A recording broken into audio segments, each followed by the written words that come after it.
أعوذ بالله من الشيطان الرجيم. بسم الله الرحمن الرحيم. اللهم إني أعوذ بك من شر ما خلق. بسم الله الذي لا يضر مع اسمه شيئا في الأرض ولا في السماء وهو السميع العليم. اللهم استر عوراتي وآمن أوراتي. السلام عليكم ورحمة الله وبركاته. كسو دوادا channelka ogeysiis caafimaad.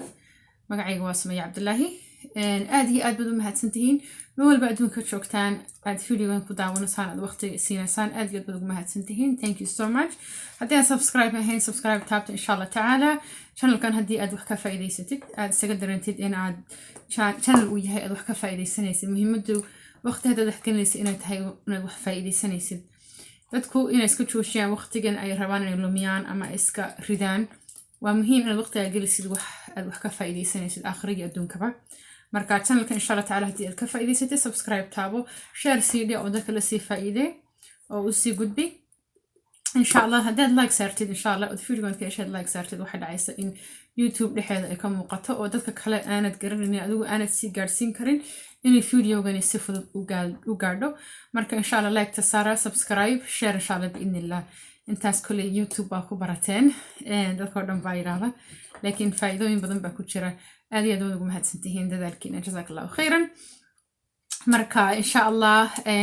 waxa inoo socda caafimaadkii maskaxda maanta waa caafimaadkii maskaxda qaybtii labaad ee ka hadlaysay maxaa la yiraahdaa maanta waxaan ka hadlayaa stresska ama buufiska siduu u saameeyo qofka maskaxdiisa qofka bini'aadamka maskaxdiisa marka insha Allah tacaala waa inaan marka hore isla garano stressku muxuu yahay what is stress stressku muxuu yahay stressku waxa weeyaan qofka markay uu warwaro ama arrin ama dhib ay la soo daristo ama uu xallin waayo ama la caawin waayo laga xallin waayo oo wixii ku rafto saameynta jidhka warwarka iyo dhibta joogtada ah ay qofka ku leedahay jidhkiisa ayaa stress la yiraahdaa marka stressku laba nooc buu leeyahay nooc physical stress iyo emotional stress loo yaqaano physical stress oo ah jidh xanuunka jidhka dhibaatada qofka ka soo gaadho korkiisa dhib ahaan yacnihii waxana aad arkaysid yacnihii muuqaalkaaga indhahaagu ay qabanayaan qofkan warwarka iyo dhibtu ka muuqata iyo stressku waxay indhahaagu qabanayaan baa physical stress la yiraahdaa emotional stresskuna waxa weeyaan maxaa la yiraahdaa warwarka iyo dee buufiska markuu maskaxda tago maskaxda siduu u saameeyo dhibta kale emotionalka la socda ee qofka la soo darsaysa ayaa iyadana waxaa la yiraahdaa emotional stress oo qofka labadan nooc bay leeyihiin physical stress iyo emotional stress dayib marka maxaa la yiraahdaa waxaa jira stress fiican iyo stress xun stresska fiican waxaa ka mid ah familygaaga in yacnihii kaba soo qaad gabadha gurigeeda ka shaqaysanaysa caruurteeda haysata ninka reerkiisa u shaqaynaya guryahooda reerka gurigooda iska iyo noloshooda ku mashquulsan maxaa la yiraahdaa qofka taas waa stress fiican oo bini'aadanka u baahan inay nolol maxaa la yiraahdaa fiican ku noolaadaan inkastoo dee nolosha u baahan tahay in la shaqeeyo ama guriga la nadiifiyo caruurta la hayo wixii waa iska stress laakiin stress xun maaha waa stress jidhku u baahan yahay oo jidhka maskaxda kobcisa shaqadoo kale iyaduna waa stress kale oo stress fiicana qofkii hadduu shaqo tago wax qabsado ismashquuliyo uu yacnihii ama naftiisa wuxu taro ama dadka kale wuxu taro waxa dhacaysaa in maskaxdiisa wuxu tarto isagoo xataa daalin oo stresski dareemiya shaqada haddana maskaxdiisa waxbay fiican bay u taraysaa waa stresska fiican baa loo yaqaanaa iyo sida exerciseko kale qofku markuu jimicsiga badsado ama jimicsiga sameeyo siduu miisaanka isaga rido ama jidhkiisa uu xoog u yeesho isagana wuxuu ka mid tahay stresska nooca jidhka physical stresska marka stresska fiican buu ku jiraa oo jidhka wax u taraysa ta kalena waxa weeyaan stresska kale fiican waxa weeyaan qofku markuu iskuul ku jiro uu iskuul tagayo madraso ku wax baranayo arday uu yahay ardaygood aragtay oo dee iska yara dhibsanaya waxbarashada fasalka imtixaanka waxaas inkastuu stress ku yarahayo buufis ku yarahayo haddana caafimaadka maskaxdiisa iyo qofka u fiican tahay oo maskaxda kobcisa okay bas haddii intaa aan kala saarnay physical stress emotional stress iyo stresska fiican stresska xunna muxuu yahay marka stresska xunna wuxuu noqonayaa maxaa la yiraahdaa qofka caafimaadkiisa markay u xanuunsanayo intii xanuunsanaysa ilaah subxaana watacaala caafiyo oo abogsiiyo si degdega insha allah oo dambi dhaafa idinka dhigo qofkii xanuunsanaya ee jidhka xanuun kusoo noqdo kale leh qofka wuxuu ku reebaa stress iyo ku reebaa iyo buufis qofku markuu bilaa shaqo yahay bilaa camal yahay waxba jaabka ku haynin iyadana waxay keentaa stress ilaa xagga maskaxiyan xataa isu bedesha marka waa muhiim qofku inuu ismashquuliyo uu wax qabto maxaa la yidhaahdaa ta kale oo iyadana relationship stresskuna way soo gashaa stressyada xunxun relationshipka yacnihii ka dhexeeya lamaanaha hooyada iyo ilmaha aabaha iyo ilmihiisa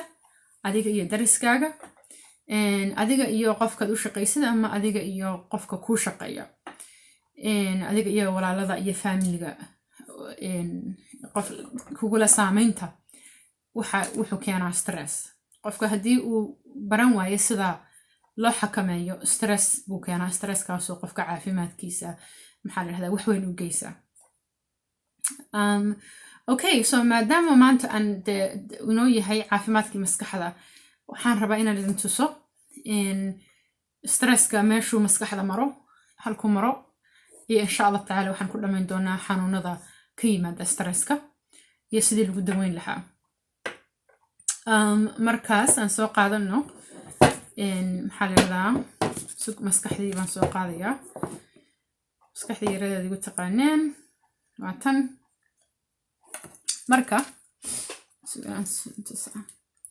marka ugu horeysa wax loo yaqaano hypothalamus kawade ma garanay Soomaali wax lagu raado ma hubo dhakhtarada Soomaalida waa la weydiiyo hypothalamus loo yaqaano ayaa waxay u dirtaa hormone ama dheecaan loo yaqaano CRH ama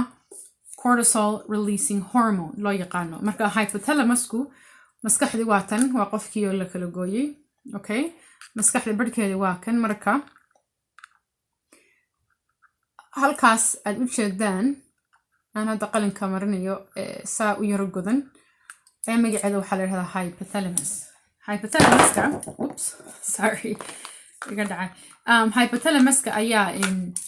waxay u diraysaa hormoonka la yidhahdaa CRH waxay u diraysaa maxaa la yidhahdaa qanjidh yar oo ku yaala iyada kasii hooseeya ay waxu diraysaa hormoonka qanjidhkaasina wuxuu ku yaalaa bartan wakaas halkaa yare cas weeyaan marka halkanay soo diraysaa hormoonku kabacdi halkan uu dirayaa qofku markii uu stressku haysto hypothalamus to maxaa la yidhaahdaa pituitary gland oo halkaa ku yaala ma wax aad u yar aad iyo aad u yar kabacdi qanjirkaas ayaa wuxuu isaga qanjirka laftiisa hadda ka hadlaynay pituitary glandka ayaa wuxuu sii tufayaa dheecaan kale magaciisa la yidhaahdo ACTH daa wuxuu usii tufayaa uu geynayaa laba qanjir oo ku yaala labada keliyood korkooda oo loo yaqaano adrenal cortex ayuu u dirayaa kabacdi labada qanjir ee keliyaha korkooda kaaga yaala ayaa waxay tufayaan hormone ama dheecaan loo yaqaano cortisolna waxaa loo yaqaanaa stress hormone waa hormoonka jidhku tufo markuu stresska uu hayo buufiska walaaca warwarka zaa'idkii uu hayo ayuu maraa marka waa madaxa ilaa laba qanjir oo keliyaha korkooda ku yaala ayuu tegayaa kabacdina hormoonkaasna dhiigaagu raacayaa dadna qofkii dee waa saameyn badan buu ku leeyahay okay bas insha allah haddii aan isla garanay stressku muxuu yahay aan isla garanay noocyadu yahay iyo ka fiican iyo ka xun aan isla garanay maxaa la yidhahdaa stresska hormoonooda iyo dheecaanka maskaxda tufaysa ee keenaysa halkuu marayo waxaa inoogu xiga xanuunadu uu keeno stressku wuxuu keenaa aan ka bilowno maskaxda wuxuu ku ridaa qofka xasuustaa ka tagtaa waxaa kaloo ka tagtaa حسوس قابن إيه حسوس دير وحلو يقانان جرا short term memory and long term memory حسوس تا قابن وحوين قفكم مركو قولك الصوت قالوا قول كان محان كسو دوني تلو محان ماشان كسو وحي أربي محوها فروها قد إلو دو حبد الوحيابا هي ديري حدا أتسمين سقفكم مركو إلا بوا short term memory صندوق مسكح دا حسوس تا قابن marka qofka habeenkii markuu seexdo waxa uu maalintaas sameeyay waxay u wareegtaa sanduuqa xasuusta dheer si aad bari oo kale u xasuusatay wixii aad shalay samaysay marka maxaa la yiraahdaa wareejinta xasuusta ayay aad u saameysaa oo qofku ilowshiyihiisa xad dhaaf noqda qofku markuu stresska aad ugu bato okay hadaba wadnaha aan tagno wadnaha siduu u saameeyaa stressku wadnaha qofka wuxuu kor u qaadaa heart rate-ka uu kor u qaadayaa inuu qofka wadnihiisa garaaciisa uu kor aado ayuu qof ku dhacaya qofka waxa ku dhacay inuu blood pressure-kiisa kor u kaco dhiiggiisa kor u kaco mamar dhiig kor ku dhaco waxa kor u kacda qofka cholesterol-kiisa cholesterol I don't know sama la I think it's like dufan miya wadnaha dhexdiisa ku samaysmada marka waxa dhacaya dufankaas dhiiga mataqaanaa wadnahu aadka u tufayo oo aadka u riixayo maadaama qofkani qof iska kacsan yahay wadnihiisii qaraacmay mar walba waxa dhacaysa jeexjeextimo yaryar baa maxaa la yidhahdaa ayaa xididada wadnaha ku samaysmanaya kabacdin jirka wuxuu oranaya bogsii jeexjeexmadahan cholesterolkiiba markaa imanaysa jeexmadihii buu oranaya bogsii kabacdi xididkiibaa markuu yaraado dhiiggii meel uu maro u waayo kabacdi qofkii wadna istaag baa ku dhacaya marka muxuu keenaa wadnaha markaan isla garano wadnaha inuu heart rate-ka kor u qaado waxa kaloo keenaa blood pressure wuxuu keenaa cholesterol iyo wadna istaag okay marka stressku buufisku siduu saameeyaa sanbabkaaga sanbabku wuxuu u saameeyaa wax loo yaqaano hyperventilation oo ah inuu qofku yani hawadiiba si fiican u qaadan kari waayo habeenkii seexan kari waayo mar walba qof hawadu ku yar tahay uu noqdo taasina waxay sababtaa inuu qofka ku dhacdo wax loo yaqaano panic attack waxa weeyaan qofkii inuu maxaa la yiraahdaa maleeyahay neefti ma qaadan la yahay neefti ma ku yar tahay wuxuu dhaxus oranaya waa dhimanaysaa ama qofkii uu ka baqanayay baa oran iyo oranaya mala uu ku dilayaaba markaas qofkii maxaa la yiraahdaa si asthma ku dhacaysa neefta ku xidhmanaysa ama jirka ayaa maxaa la yiraahdaa isku dhagaya gabadh waxaan yaqaanaa ku socotay maxaa la yiraahdaa gurigeedii oo ninkii qabay aad mataqaana uu dhibi jiray oo marka shaqada ku soo baxday ay guriga dhibsan jirtay inay tagto panic attack-gaasa ku dhacay intii hawadii ay qaadan kari weyday ayay mataqaana iyadoo gaarigii wadabay gaarigii xejin kari weydo gaarigii wadadii ka baxay oo jilbaheedii laabteeda isku dhagay maxaa la yiraahdaa panic attack baa la yiraahdaa ay neeftii qaadan kari weydo jirkeeda saa ugu dhagi oo halkii ambalaaskii ka qaaday iyadoo saa isugu dhagan oo irbad lagu muday si loo soo dejiyo oo jirkeedu kala foqo panic attack baa taasna la yiraahdaa qofku markuu aad wuxuu u dhibsan uu ku dhex jiro kale uu qofka stresskiisa cirka maro uu neeftii u qaadan kari waayo ayaa qofka panic attack ku dhacaa also asthma qofka ku dhacda neeftan in neef qaadashada aad ugu adkaata xanuunkaas oo kalena uu ku dhacaa iyo COPD maxaa la yiraahdaa oo ah in meesha de hawo mareenka oo dhan cudur kaga dhaco asma noqota ama nooc kaleba